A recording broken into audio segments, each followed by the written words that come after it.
Porter le projet de la direction de destruction d'emplois et d'externalisation des services. Les travailleurs grévistes et leurs syndicats CGT ont décidé de ne sortir de ce conflit qu'une fois la victoire acquise. L'objectif clairement affiché par les travailleurs est le maintien au minimum des 180 emplois statutaires.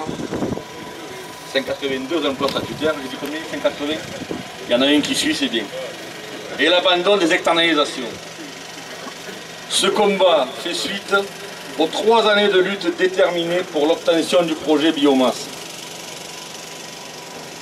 Ce dernier, acquis par la mobilisation des travailleurs, ne doit pas profiter qu'aux actionnaires de l'entreprise. Il doit être la source de création d'emplois et répondre aux besoins des usagers. Les revendications portées par les travailleurs, avec leur organisation CGT, sont donc nécessaires pour faire fonctionner la tranche 4 dans des conditions optimales, autant en termes sociaux qu'en termes industriels. Dans tout le département des Bouches-du-Rhône, les travailleurs sont confrontés à des politiques patronales identiques dans leurs entreprises respectives. Grand Conseil de la Mutualité, la SNCM, la SNCF, Kemoine, Lyondell-Basel. Je m'arrêterai là pour les exemples, car ils seraient bien trop longs.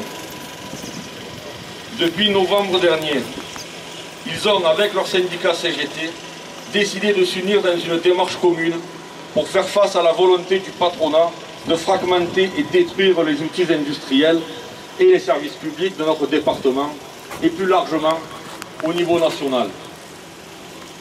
Ce processus enclenché et qui a déjà engrangé des victoires, comme au Moulin Morel, et a fait reculer de nombreuses décisions défavorables aux travailleurs, doit être ancré et amplifié continuellement. Dans le cadre de ce processus, comment ne pas citer nos camarades de Fralib qui, après 1336 jours, ont gagné sur leurs revendications. C'est bien, vous travaillez. Je ne vous applaudis pas. L'objectif de cette démarche est clair. Répondre aux revendications des travailleurs, aux besoins des populations, pour un réel changement de société. Les ambitions qui sont les nôtres sont aux antipodes de la politique menée par le gouvernement. En effet, quand les travailleurs demandent plus de pouvoir d'achat, le gouvernement répond par des aides accordées aux actionnaires, donc au capital. Quand les travailleurs demandent des emplois, le gouvernement répond par l'ANI, loi sur la sécurisation de l'emploi, mais qui aide plutôt à les précariser, voire à les détruire. Quand les travailleurs demandent une meilleure couverture santé, le gouvernement répond en privatisant, encore un cadeau au capital.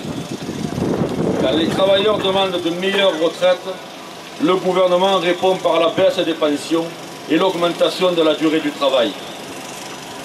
Il est clair que toutes les revendications légitimes des travailleurs se soldent par des cadeaux supplémentaires au patronat. Ce gouvernement continue une politique libérale dans le but d'enrichir encore plus les 10% de la population au détriment des 90% restants.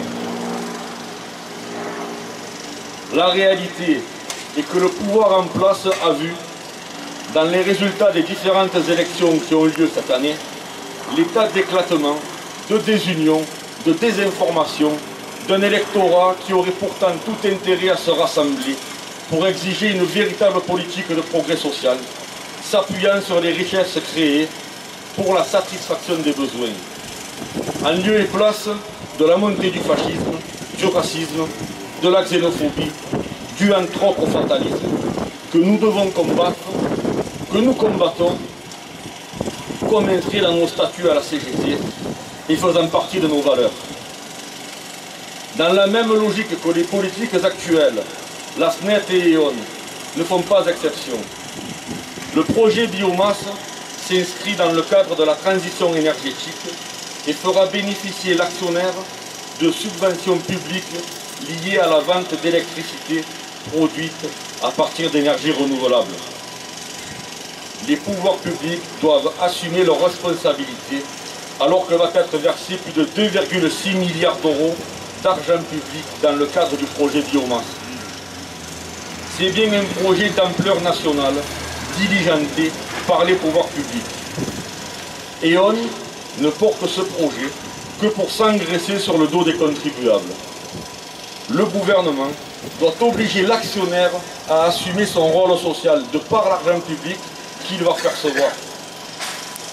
Malgré les multiples rencontres qui ont déjà eu lieu avec les différents élus et ministères, le gouvernement reste silencieux et continue à ne pas prendre position sur notre dossier et se rend donc complice des positions de notre direction. Le 27 janvier 2014, les secrétaires généraux du syndicat CGT de la centrale de Gardanne ont été mis en mise à pied conservatoire et en procédure disciplinaire pouvant aller jusqu'au licenciement. Bien que l'inspecteur du travail ait rendu un avis négatif le 11 avril dernier, autant sur le fond que sur la forme de la requête de la direction, celle-ci s'entête. En effet, c'est pour cela que nous sommes là aujourd'hui. Elle a fait appel à cette décision auprès du ministère du Travail. Cette manœuvre de la direction de la SNET, et soutenue par son actionnaire E.ON, ne vise qu'à détourner les travailleurs de leurs revendications premières et légitimes.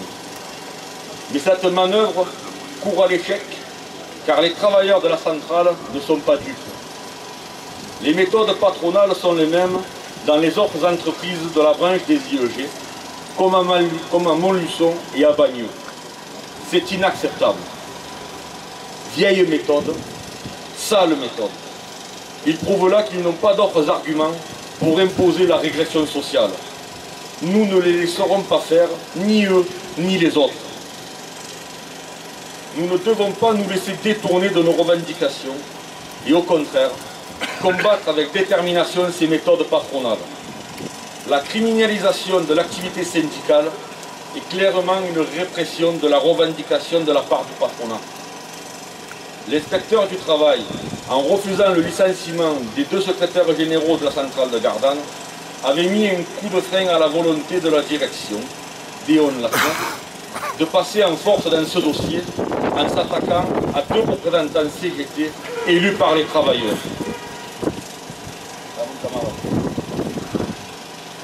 C'est une première victoire pour les travailleurs et la CGT. La démarche mise en place par la SNME-CGT, l'UD13, l'UL de Gardanne, a démontré son efficacité.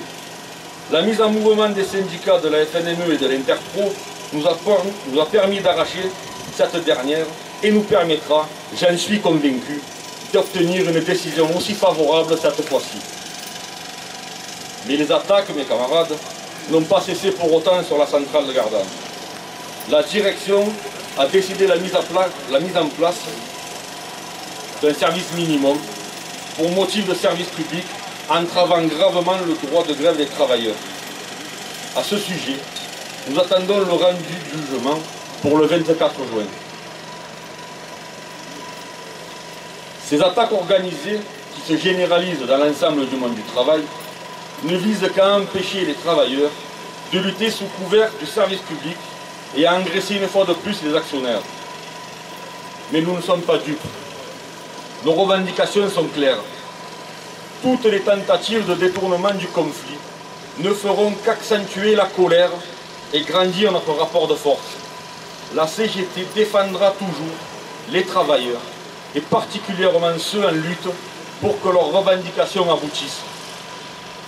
Nous le redisons, comme nous l'avons affirmé depuis le début.